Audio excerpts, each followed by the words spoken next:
Hello बच्चों, good morning.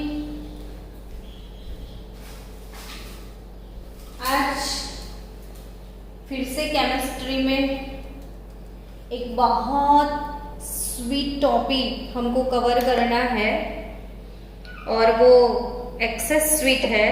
Important भी जितना स्वीट है उतना ही है ये टॉपिक का इम्पोर्टेंट। टॉपिक आज शुरू करेंगे रेजिस्टेंस। क्या है टॉपिक का नाम? रेजिस्टेंस से स्टार्ट करते हैं टॉपिक। बहुत सारे एमपी टॉपिक कवर करने हैं आज। टॉपिक है रेजिस्टेंस और रेजिस्टेंस यानी कि आर। रेजिस्टेंस का सिंबल है आर। सब स्टूडेंट को पता है कि अगर आप जा रहे हो व्हीकल लेके और रास्ते में अगर आपको बहुत सारा ट्रैफिक मिल गया तो ट्रैफिक की वजह से क्या होगा, तो आपकी स्पीड कम हो जाएगी और अच्छा भी नहीं लगता ना कि आप ड्राइविंग करते हो और बीच बीच में आपको ब्रेक लगाना पड़े, तो आपका स्पीड कम हो जाए, मूड कम हो जाए। तो ये ट्रैफिक जिसको बोलते हैं रेजिस्टेंस, यानी कोई इलेक्ट्रिक वायर है, उसमें से इलेक्ट्रॉन फ्लो जा रहा है और उसके बीच में उसको कोई ऑब्स्टेकल मिलता है तो उसको बोलते हैं हम रेजिस्टेंस। तो रेजिस्टेंस की वजह से कंडक्टिविटी जो है वो डिक्रीज हो जाती है।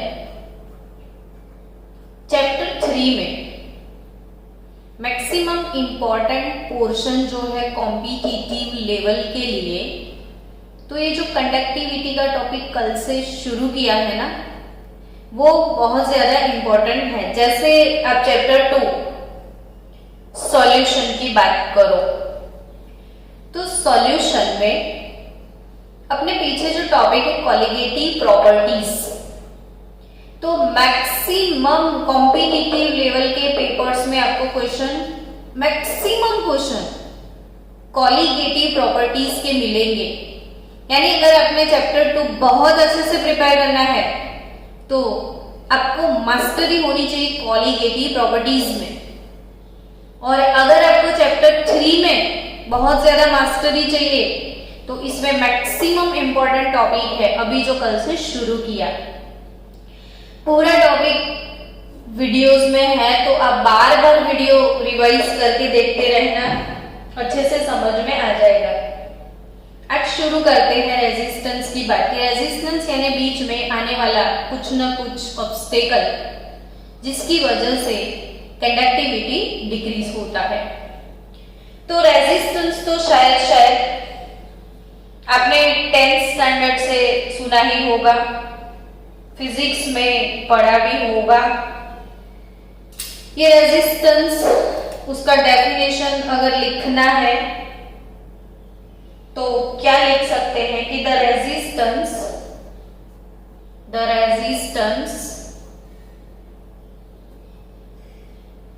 Of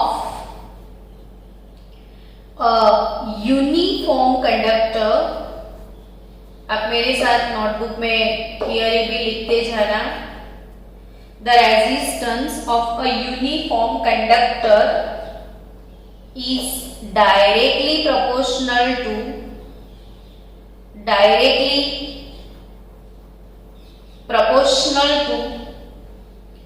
its length and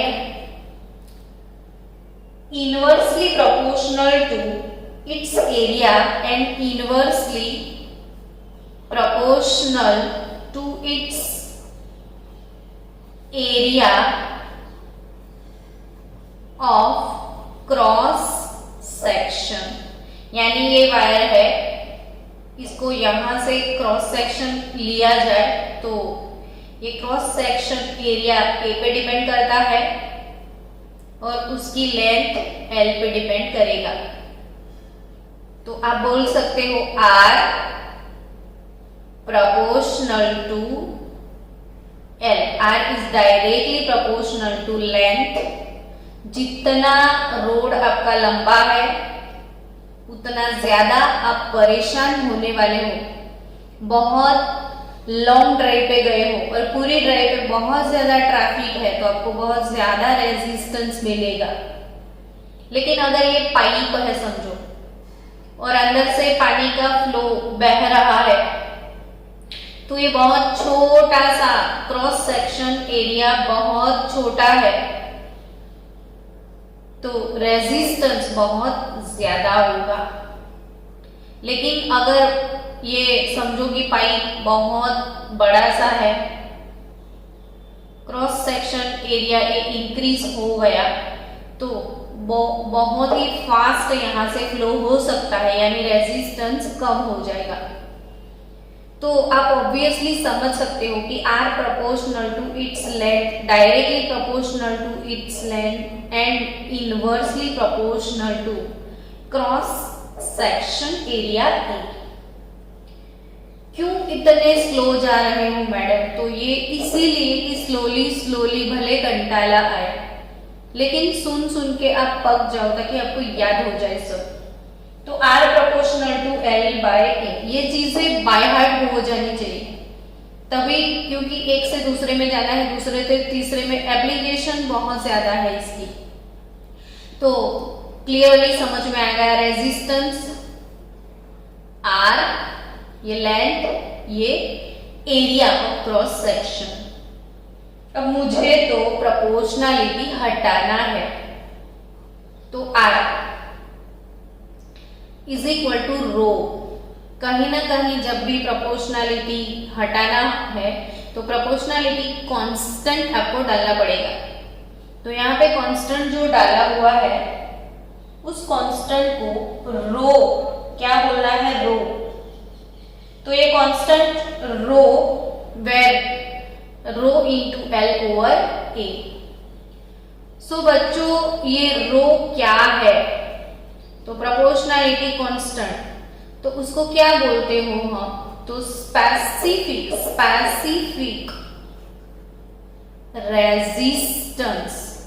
resistance के अंदर जो प्रोपोर्शनलिटी कांस्टेंट आया उसको स्पेसिफिक रेजिस्टेंस बोल दिया और उसका दूसरा नाम भी है रेजिस्टिविटी। तो इसको रेजिस्टिविटी भी बोलते हैं और स्पेसिफिक रेजिस्टेंस भी बोलते हैं। तो जो ये रो है रेजिस्टिविटी रो, तो रो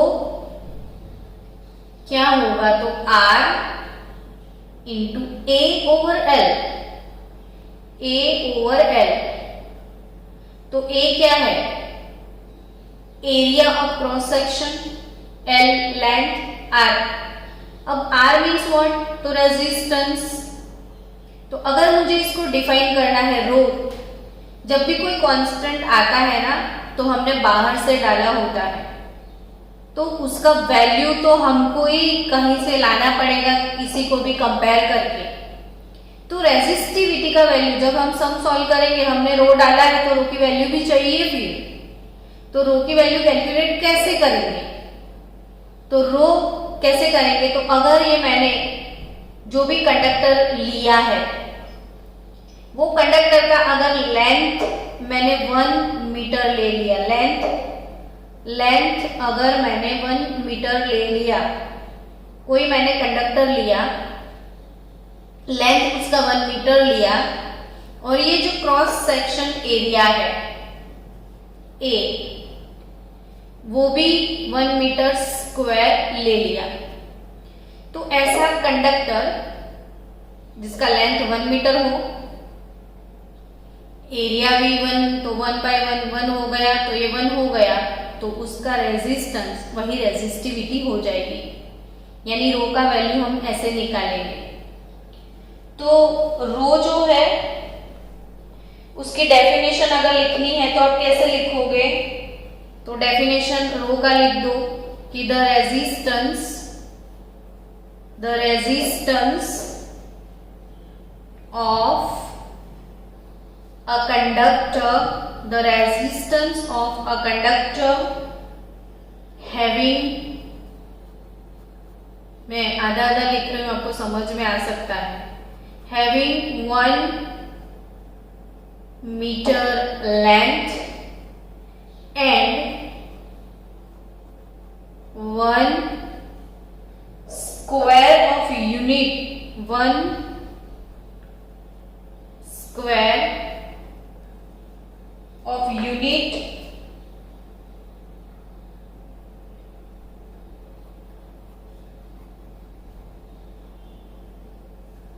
क्रॉस सेक्शन एरिया, यूनिट यानी 1 cross section area is called its resistivity. मैंने सिंपल वर्ड में ही बोल दिया था कि जिसकी लेंथ 1 मीटर हो, जिसका क्रॉस सेक्शन एरिया ये भी यूनिट हो यानी 1 मीटर स्क्वायर हो, तो ये 1 1 हो गया, तो उसी का रेजिस्टेंस उसकी वैल्यू रो के बराबर होती है। अब यूनिट क्या होने वाला है इसका, तो ये वाले टॉपिक में इतने सारे यूनिट्स आने वाले हैं, सबके यूनिट का रट्टा मत मारना। यूनिट का क्यों रट्टा मारने का, वो तो खुद बनाने के यूनिट। तो कैसे, फॉर्मूला तो पता है कि रो, तो सिंपली ये रेजिस्टेंस जो है इसका यूनिट है ओम और उसका साइन ओमेगा, तो इसका यूनिट बन सकता है ना, ओम बन जाएगा, आर यानी ओम, ए यानी मीटर का स्क्वायर और एल यानी कि मीटर, तो मीटर कट हो गया, 1 मीटर बचा, तो यूनिट क्या होने वाला है इसका, ओम इंटू मीटर। रेजिस्टिविटी मैंने कहां से शुरू किया था, रिवाइज कर लो एक बार, रेजिस्टेंस से मैंने शुरू किया था, फिर रेजिस्टेंस का डेफिनेशन सिखाया कि क्या होता है रेजिस्टेंस। तो the resistance of a uniform conductor is directly proportional to its length and inversely proportional to its area of cross section. तो R proportional to L over A, R proportional to L over A, L length, A cross section area, और इसमें ये proportionality हटाने के बाद जो constant मिला वो रो है, और रो का नाम क्या है, तो स्पेसिफिक रेजिस्टेंस और रेजिस्टिविटी। तो रो यानी रेजिस्टिविटी, तो resistivity R is equal to A over L। So the resistivity of a conductor having 1 meter length and 1 square of unit cross section is called resistivity और unit ohm into meter। अब next topic conductivity या conductance. Conductance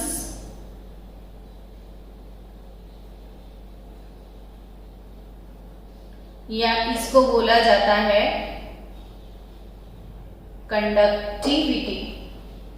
तो conduction और conductivity symbol है G। अब पूरा page हम change कर लेते हैं ताकि नया सा टॉपिक लगे आपको। नया टॉपिक है कंडक्टेंस। कंडक्टेंस और कंडक्टिविटी सिंबल है G। तो G क्या होता है, कंडक्टेंस क्या होता है, तो वो the inverse of resistance R, the inverse of resistance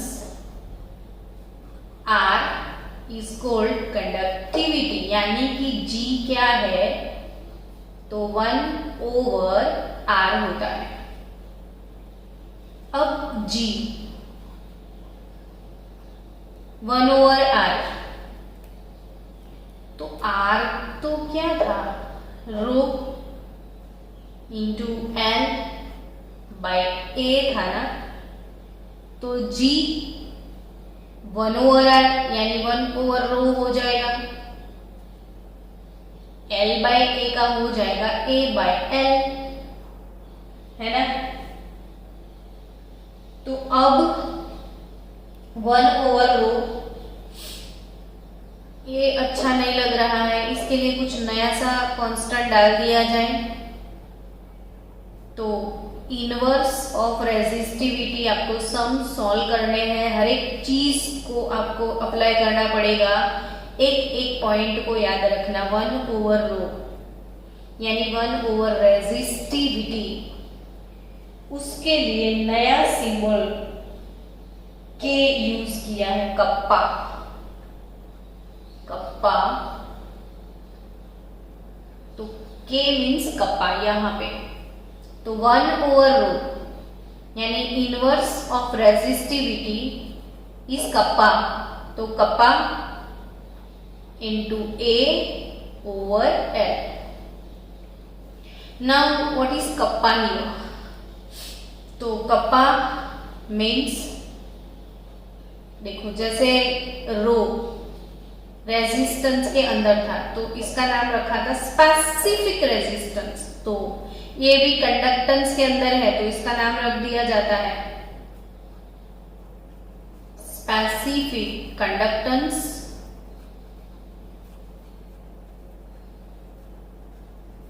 और वो दूसरा नाम था रेजिस्टिविटी, तो इसका भी दूसरा नाम है स्पेसिफिक कंडक्टिविटी।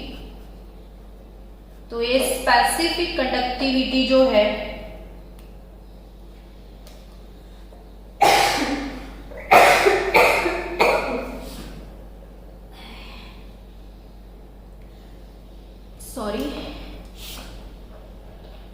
स्पेसिफिक कंडक्टिविटी जो है वो IUPAC केमिस्ट्री के सारे रूल्स रेगुलेशन डिसाइड करने का जिसको हक होता है वो है IUPAC। तो अकॉर्डिंग टू IUPAC जो स्पेसिफिक कंडक्टिविटी है उसको ही जहां पे यूज करना है एज अ कंडक्टिविटी हमको यूज करना है, G को नहीं। तो IUPAC ने बोला कि जहां पे आप कंडक्टिविटी यूज करोगे तो वो K को यूज करोगे, यानी स्पेसिफिक कंडक्टेंस यानी स्पेसिफिक कंडक्टिविटी को ही आपको कंडक्टिविटी बोलना है, G को नहीं लेना है। तो मैक्सिमम फोकस अब K पे है, कप्पा।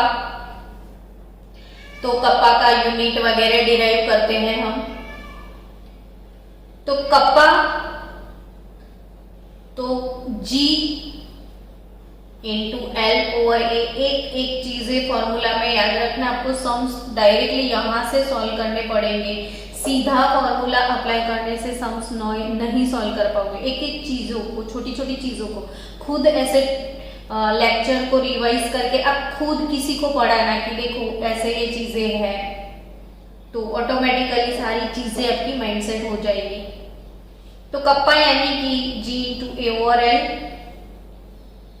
तो G क्या है, तो कोई भी आप सॉल्यूशन लेके प्रैक्टिकल करोगे, सपोज 0.1 मोलर KCl का आप प्रैक्टिकली कंडक्टिविटी मेजर करोगे, उसको G बोलना है। तो G यानी observed conductivity, practically observed conductivity G होगा। और इसका जो भी कंडक्टिविटी G आता है उसको L बाय A से मल्टीप्लाई करना है। तो what is L by A?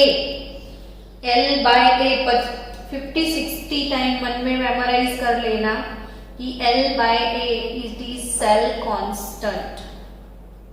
Cell constant L by A को क्या बोलते हैं?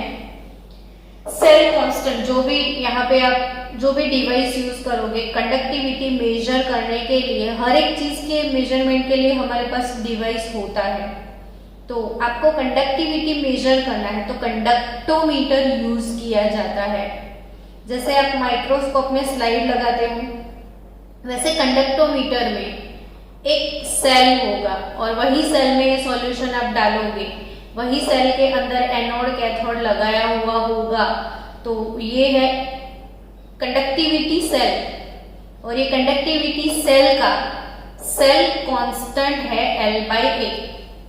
अब अगर ऐसी चीजें आपको क्लियर नहीं होती, क्योंकि मैं सिर्फ बोल रही हूं कंडक्टोमीटर, आपने तो देखा नहीं है, तो आपके पास गूगल है ना, सर्च मारो how can we measure conductivity या कंडक्टोमीटर, तो आपको वीडियोस अवेलेबल होंगे कंडक्टोमीटर के भी। तो ये सब चीजें आप खुद देख सकते हो। तो यहाँ पे G क्या है? तो observed conductivity of given solution into उसके साथ L by A cell constant का मल्टीप्लिकेशन करना है।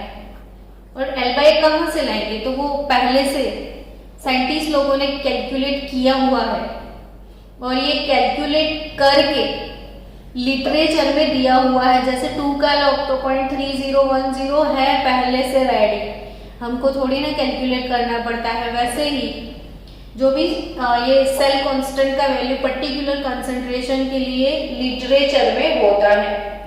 तो जो भी ऑब्जर्व्ड कंडक्टिविटी G आती है उसको सेल कांस्टेंट से मल्टीप्लाई करने के बाद आपको कप्पा मिल जाएगा। अब यूनिट की बात की जाए तो यूनिट में भी कहाँ रट्टे की जरूरत है, यूनिट डिराइव कर सकते हैं।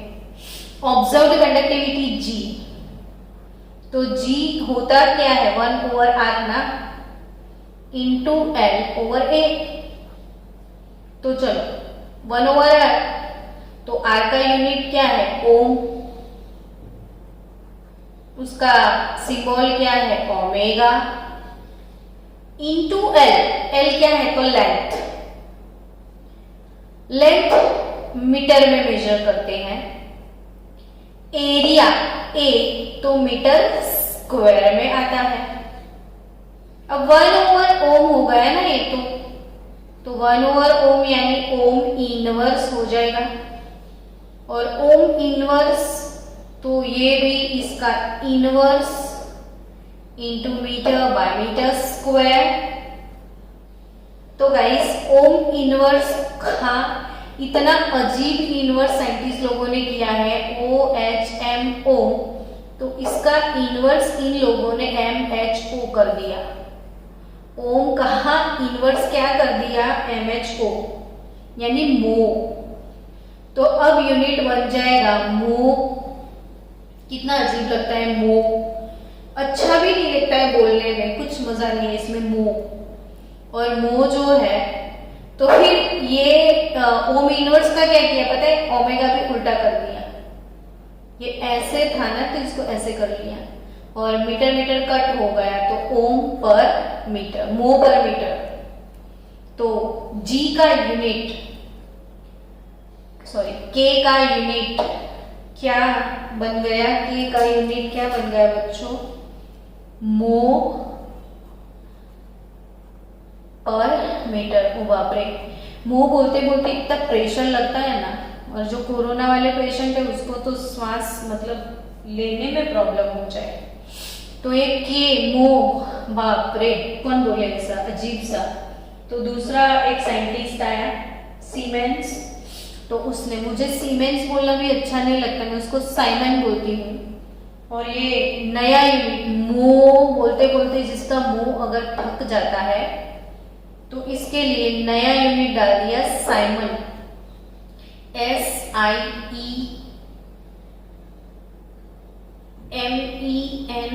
साइमन।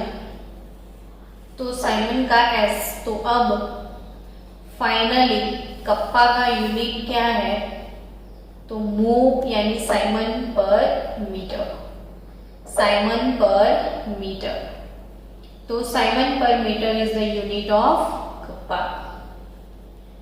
चलो 5 मिनट का ब्रेक लेते हैं, मुझे बात करनी है आपसे इसलिए। चलो कंडक्टिविटी, सेल कांस्टेंट, उसका यूनिट, वो चीजें पता चल गई। Simon per metre, siemens per centimetre भी आप लिख सकते हो, और siemens per centimetre, siemens per metre, siemens per metre is equal to 100 siemens per centimetre होता है। तो वो तो मीटर सेंटीमीटर, ये तो छोटी सी चीज है, आपको आती होगी, कहाँ आपका इंसल्ट करने का नहीं, मीटर सेंटीमीटर से यार नहीं। चलो कंडक्टिविटी की बात करें तो टेक्स्ट बुक में, आपकी टेक्स्ट बुक में ऐसा एक टेबल होगा कि the values of conductivity of some selected material at 298.15 Kelvin। तो हमको ये टेबल लर्न करने का तो नहीं, लेकिन टेबल से क्वेश्चन आते हैं। तो कैसे क्वेश्चन आते हैं, तो इसमें आपको कंडक्टर्स ऐसा लिखा हुआ है, आपके पास टेक्स्ट बुक है उसमें देखना, अगर प्रॉपर यहाँ से नहीं दिखेगा तो, पर मुझे जस्ट बताना है कि ऐसा एक टेबल है। तो इसमें कंडक्टर्स के लिस्ट दिए हुए हैं, और कंडक्टर के लिस्ट में जितने भी है वो मेटल है और एक ग्रेफाइट है। तो इसमें सबकी वैल्यू हमको प्रिपेयर नहीं करनी है, तो फिर क्वेश्चन कैसे आता है, तो क्वेश्चन आता ही है कि सबसे हाईएस्ट कंडक्टिविटी, इसमें से याद कर लेना, आप टेक्स्ट बुक में भी साइड पे ऑर्डर बना के लिख देना, सिल्वर की है, सबसे हाईएस्ट कंडक्टिविटी सिल्वर की है। एजी सुनो यानी कॉपर, एजी सुनो गोल्ड। कुछ बना दो अच्छे से पोएम, आप खुद बनाओ। एजी फिर कॉपर, सबसे हाईएस्ट कंडक्टिविटी सिल्वर की है, उसके बाद थोड़ी कम कॉपर की है, फिर गोल्ड की है, और उसके बाद सोडियम की है, देन आयरन, और फिर लास्ट में कार्बन की। तो यानी AgCu, Au, Na, Fe और C। एजी सुनो, गोल्ड को ना फेंको, ऐसा कुछ याद रखना, एजी सुनो गोल्ड ना फेंको। तो गोल्ड ना फेंको, या सबसे ज्यादा ये ऑर्डर, कंडक्टिविटी ऑर्डर आपको एग्जाम में आता है। यहाँ पे कार्बन कहाँ से आया, तो कार्बन का एक एलोट्रॉप है ग्रेफाइट, जो कि इलेक्ट्रिसिटी कंडक्ट करता है, इसलिए ग्रेफाइट की कंपैरिजन मेटल से की गई है। ऐसी एक ही नॉन मेटल है। तो ये ऑर्डर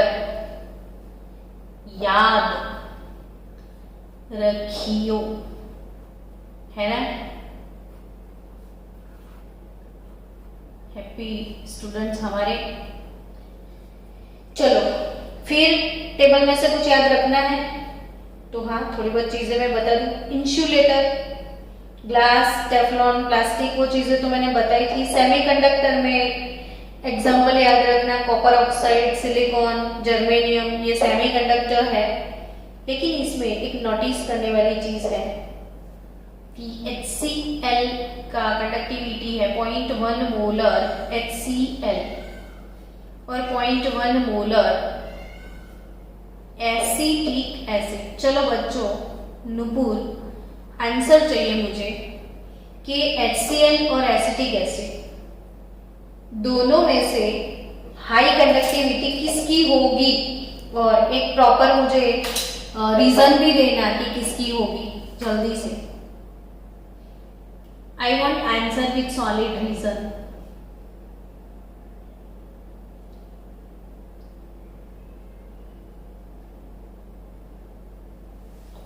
फर्स्ट, HCl और एसिटिक एसिड में किसकी कंडक्टिविटी ज्यादा होगी? ऐसा MCQ आता है कि following which solution has highest conductivity. तो इसका आंसर कैसे क्रैक करना है? कल मैंने ये चीज सिखाई थी कि HCl, एसिटिक एसिड, ये दोनों इलेक्ट्रोलाइट में कौन सा डिफरेंस है? तो ये स्ट्रॉन्ग इलेक्ट्रोलाइट है और ये वीक इलेक्ट्रोलाइट है। अब स्ट्रॉन्ग वीक में क्या? तो स्ट्रॉन्ग किसको बोलते हैं कि जो पानी में पूरा डिसॉल्व हो जाता है, यानी कि 100% आयोनाइज होता है। और वीक इलेक्ट्रोलाइट किसको बोलना है? तो जो पार्शियली आयोनाइज होता है, यानी बहुत कम डिसॉल्व होगा, ये पूरा डिसॉल्व होगा। तो पूरा डिसॉल्व होने से क्या फायदा होता है?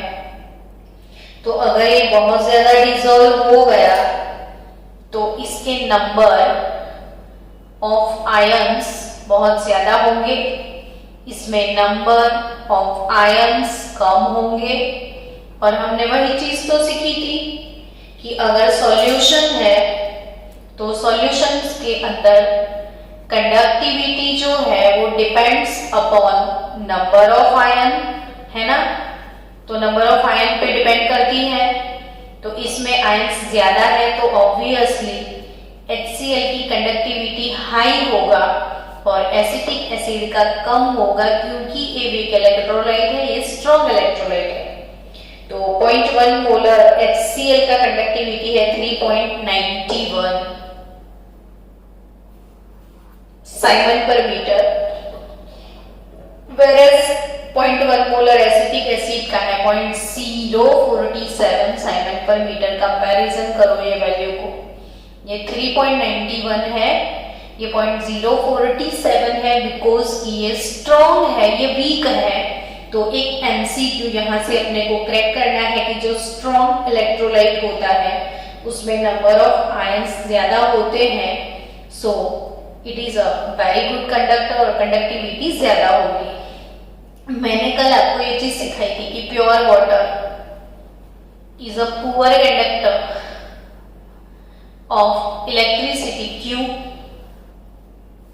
तो जो प्योर वाटर है उस प्योर वाटर में नंबर ऑफ आयंस बहुत ज्यादा कम है, 10⁻⁷ molar H3O plus, 10⁻⁷ molar OH minus. और due to that it is poor conductor, तो इसकी कंडक्टिविटी है 3.5 × 10⁻⁵ साइमन पर मीटर। तो प्योर वाटर की कंडक्टिविटी का वैल्यू भी आप याद रखना। अब नेक्स्ट टॉपिक, कंडक्टिविटी कौन से फैक्टर्स पे डिपेंड करती है? कंडक्टिविटी कौन से फैक्टर्स पे डिपेंड करती है, वो टॉपिक हमको सीखना है। आप सो मत जाना, मुझे बोलना अगर नींद आती है तो हमारे पास एक्चुअली स्टूडेंट्स कंडक्टिविटी की हम बात करें, कंडक्टिविटी के, तो के जो है हमने कल सॉलिड की भी पढ़ी थी और लिक्विड के लिए भी पढ़ा था। तो सॉलिड के अंदर जो कंडक्टिविटी मिलती है उसको इलेक्ट्रिकल कंडक्टिविटी बोला जाता है, और लिक्विड में कंडक्टिविटी का रीजन होता है आयंस, तो उसको आयोनिक कंडक्टिविटी बोला जाता है। तो ये आयोनिक कंडक्टिविटी और ये इलेक्ट्रिकल कंडक्टिविटी। कोई भी लास्ट 10 ईयर के पेपर आप देख लो, लास्ट 10 ईयर के पेपर्स में 10 आउट ऑफ 10 सारे पेपर में आपको फैक्टर्स के रिगार्डिंग क्वेश्चन मिलेगा और मिलेगा। अपने गुजरात बोर्ड और गुजकेट के पेपर में तो ये क्वेश्चन ये भूले नहीं जाते हैं, आ ही जाता है। तो electrical conductivity depends on which factors. तो इसमें सबसे पहला फैक्टर है structure of metal, structure of metal and it's characteristic, structure of metal and it's characteristic, structure of metal and it's characteristic. Second है the number of electrons in the valence shell of atoms, the number of valence electron, direct मैं बोल रही हूं कि कोई भी metal है उसके वैलेंस इलेक्ट्रॉन पे डिपेंड करता है। स्ट्रक्चर ऑफ मेटल, जैसे सिल्वर की बात करें तो सिल्वर के वैलेंस ऑर्बिट में एक ही इलेक्ट्रॉन है, लेकिन उसका स्ट्रक्चर जो है वो सीसीपी है। सिल्वर और एयू, गोल्ड और सिल्वर दोनों का क्रिस्टल स्ट्रक्चर सीसीपी है, क्यूबिक क्लोज पैक। तो स्ट्रक्चर मेटल का उस पर डिपेंड करता है कि वो कितना इलेक्ट्रिसिटी कंडक्ट करता है। दूसरा नंबर ऑफ वैलेंस इलेक्ट्रॉन पे भी डिपेंड करता है कि जैसे सोडियम है तो उसकी वैलेंस ऑर्बिट में एक इलेक्ट्रॉन, लेकिन मैग्नीशियम मेटल की वैलेंस ऑर्बिट में 2 इलेक्ट्रॉन है। और एल्यूमिनियम को देखो तो उसकी वैलेंस ऑर्बिट में 3 इलेक्ट्रॉन है। और आपको पता भी है कि जितने भी पोल्स लगे हुए हैं सबका सब पोल्स पे एल्यूमिनियम के वायर है, यानी उसकी कंडक्टिविटी बहुत ज्यादा होगी। थर्ड फैक्टर पक्के से लर्न करना है। The electrical conductivity of metal decreases with temperature, यानी थर्ड फैक्टर है टेम्परेचर। अब टेम्परेचर वाली बात मैंने कल आपको सिखाई थी कि जैसे टेम्परेचर इंक्रीज होता है तो कर्नल जो है उसका वाइब्रेशन स्टार्ट हो जाएगा, यानी कर्नल स्टार्ट्स वाइब्रेटिंग, और due to that electron flow के अंदर रेजिस्टेंस आता है और कंडक्टिविटी डिक्रीज हो जाती है। तो टेम्परेचर इंक्रीज किया जाए तो रेजिस्टेंस की वजह से कंडक्टिविटी डिक्रीज होती है। ये इलेक्ट्रिकल कंडक्टिविटी की बात है। हालांकि यहाँ पे टेम्परेचर इंक्रीज करोगे तो ये वाली कंडक्टिविटी इंक्रीज होगी।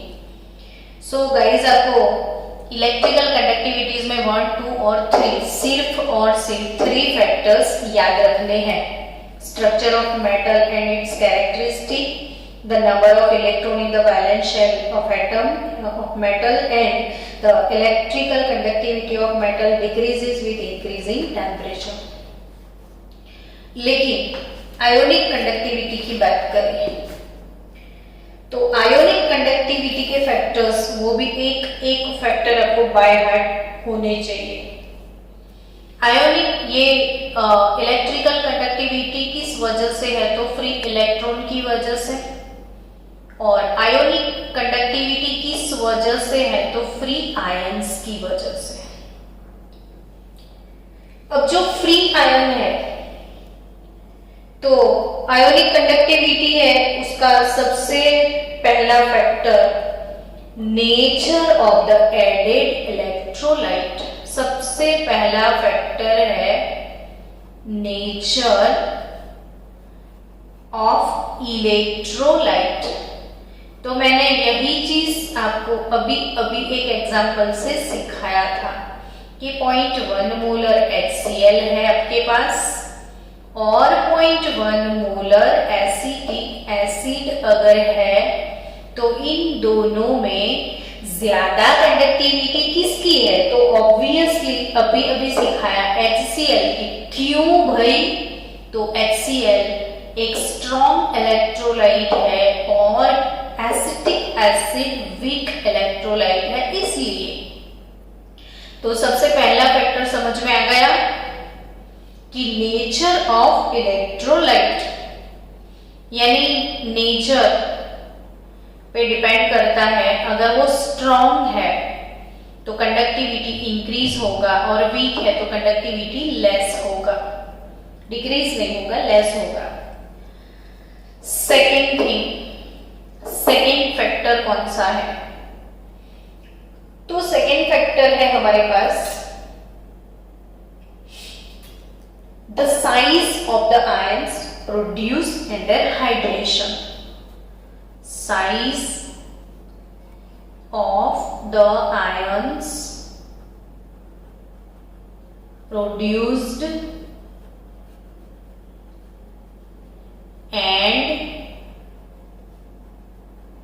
their hydration, और not only hydration, maybe it is solvation। आप यहाँ पे बोल सकते हो मे बी आपका सॉल्वेंट पानी ना हो, कोई अदर सॉल्वेंट भी हो, तो यहाँ पे सॉल्वेशन भी बोल सकते हैं। तो सेकेंड फैक्टर है हमारा size of the ions produce under hydration. अब यहां से भी क्वेश्चंस आएंगे। चलो, आपको किसी ने बोल दिया कि लिथियम, सोडियम, पोटेशियम, रुबिडियम और सीजियम ये सारे एक्वियस सॉल्ट है। तो which is the correct order of conductivity? Highest conductivity किसकी होगी?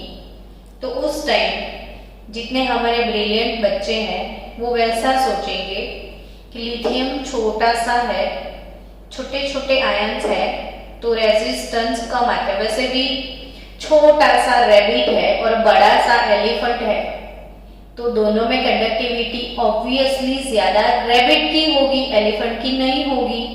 तो आप यही चीज को सोचोगे कि लिथियम छोटा है साइज में तो उसकी कंडक्टिविटी हाई होगा, और सीजियम बड़ा सा है, एलिफेंट है, तो उसकी कंडक्टिविटी लो होगी। लेकिन ये गलत हो जाएगा आंसर। क्यों?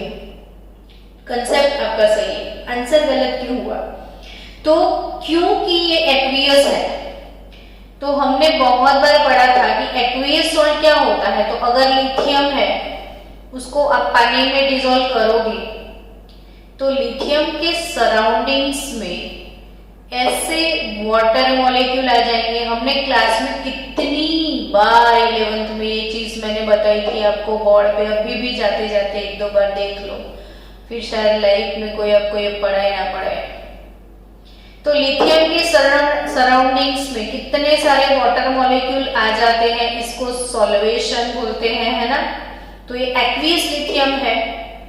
फिर मैंने एस ब्लॉक चैप्टर में आपको बहुत बार एक चीज बोली थी कि छोटे बच्चे पानी में बहुत खेलते हैं।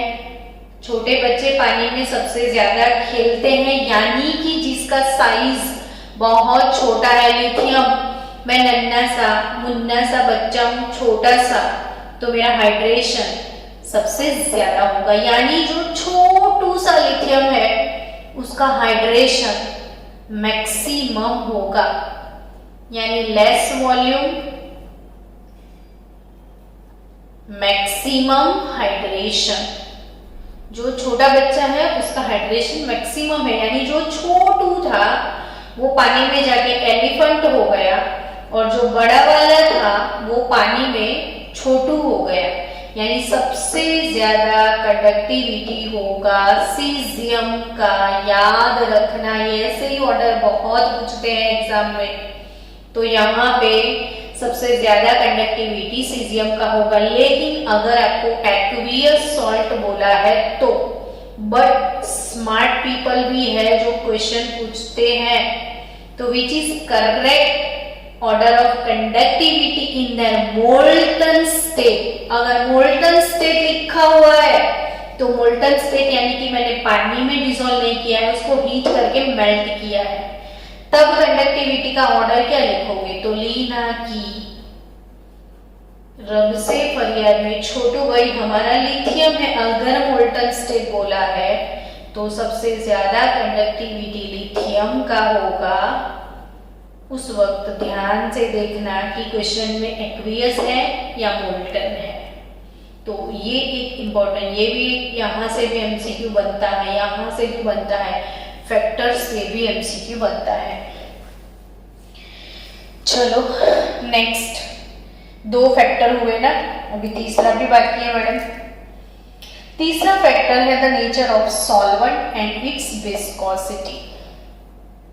तीसरा फैक्टर है nature of solvent and its viscosity. अब ये टॉपिक भी आपने पढ़ा हुआ है। विस्कोसिटी क्या होता है बच्चों? विस्कोसिटी, तो विस्कोसिटी यानी थिकनेस, चिकनाहट। गुलाब जामुन की चाशनी है और पानी है, तो दोनों में गाढ़ा चिकना कौन है? तो गुलाब जामुन की चाशनी, यानी वो काफी विस्कस है। कैस्टर ऑयल बहुत ज्यादा विस्कस होता है, तो ऑब्वियसली अपने इलेक्ट्रोलिटिक सेल में एकदम विस्कस सॉल्यूशन डाला हुआ है, ठीक ठीक है, चिकना है। तो वैसे सॉल्यूशन में आयंस मूव कैसे होंगे? आयंस की मोबिलिटी जो है ना बच्चों, वो अजीब सी हो जाती है आयंस की मोबिलिटी। तो ये मोबिलिटी की सोचो आप, तो विस्कस सॉल्यूशन में मोबिलिटी डिक्रीज हो जाता है, और due to that nature of solvent and its viscosity, viscous solution है तो कंडक्टिविटी डिक्रीज हो जाएगी, और पतला सा सॉल्यूशन है तो घूमने का मजा आएगा आयंस को। तो 1, 2, 3 फैक्टर्स मैंने डिस्कस किए, nature of electrolyte, size of ions produce and hydration and the nature of solvent and its viscosity. Then what is fourth one? Concentration of electrolyte. और फिफ्थ वन है टेम्परेचर, तो मैंने fourth पे लिख दिया temperature. जब temperature आप increase करोगे तो कंसंट्रेशन इंक्रीज होता है। हमने पढ़ा है ना, टेम्परेचर इंक्रीज होगा तो मोलरिटी टेम्परेचर के साथ क्या होती है? डिक्रीज होती है, सॉरी। क्यों कंसंट्रेशन डिक्रीज होता है? तो ऑब्वियसली टेम्परेचर इंक्रीज होता है तो वॉल्यूम इंक्रीज हो जाता है, और वॉल्यूम इंक्रीज हो जाता है तो कंसंट्रेशन डिक्रीज हो जाता है। तो due to that ionic conductivity, temperature increase होता है तो आयोनिक कंडक्टिविटी इंक्रीज हो जाती है।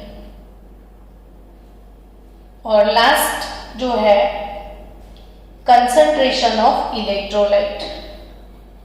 और ये कंसंट्रेशन वाला जो टॉपिक है ना बच्चों, वो कल यही टॉपिक पढ़ना है, क्योंकि वो 1 आवर का पूरा टॉपिक है। 1 आवर का नहीं, 3 लेक्चर का टॉपिक है कंसंट्रेशन ऑफ इलेक्ट्रोलाइट। तो कल ये टॉपिक पढ़ने वाले हैं। लेकिन नीट जी में जो क्वेश्चन कंडक्टिविटी के होते हैं बहुत सारे, उसके लिए एक इंफॉर्मेशन मुझे आपको लिखवाना है, आप लिख देना। आयोनिक मोबिलिटी के क्वेश्चन बहुत सारे आते हैं, तो एक टेक्स्ट बुक में या कहीं पे भी आप मेंशन कर लो। आयोनिक कंडक्टिविटी का ऑर्डर है, सबसे highest ionic conductivity H+ ion की है। देखना नीट के बुक में बहुत सारे क्वेश्चन तो यहाँ से सॉल्व हो जाएंगे, आपको डाउट्स नहीं आएंगे। हाईएस्ट कंडक्टिविटी कैटायन में H+ की है, फिर अमोनियम और K+ की कंडक्टिविटी सेम होगी। ये प्रदीप से मैंने निकाला है, आप लिख देना। H+ और अमोनियम K+ की सेम होती है। उसके बाद ज्यादा कंडक्टिविटी सिल्वर का होगा, फिर कैल्शियम 2 का है, फिर Mg2 का है, फिर Mg के बाद सोडियम का है, और फिर लिथियम का। तो ये ऑर्डर लिख देना आयोनिक कंडक्टिविटी का। और ये कैटायंस के लिए है। और एनायन का एक ऑर्डर लिख देना। एनायन के लिए conductivity order, highest conductivity anions में OH- की है, कैटायन में H+ की हाईएस्ट है। वैसे एनायन में हाईएस्ट OH- की है, फिर उससे थोड़ा सा कम कंडक्टिविटी सल्फेट का है, उससे लेस कंडक्टिविटी क्लोराइड का है, फिर नाइट्रेट का है, देन कार्बोनेट का है, और कार्बोनेट के बाद फ्लोराइड का है, और देन एसीटेट सबसे कम कंडक्टिविटी है एसीटेट आयन की। तो ये ऑर्डर आप लिख के रखना कहीं पे, मैंने तो घर की वॉल पे लिखा था तो मैंने आपको लिखवा दिया। तो ये ऑर्डर, और मिलते हैं कल नेक्स्ट लेक्चर में। अपना लास्ट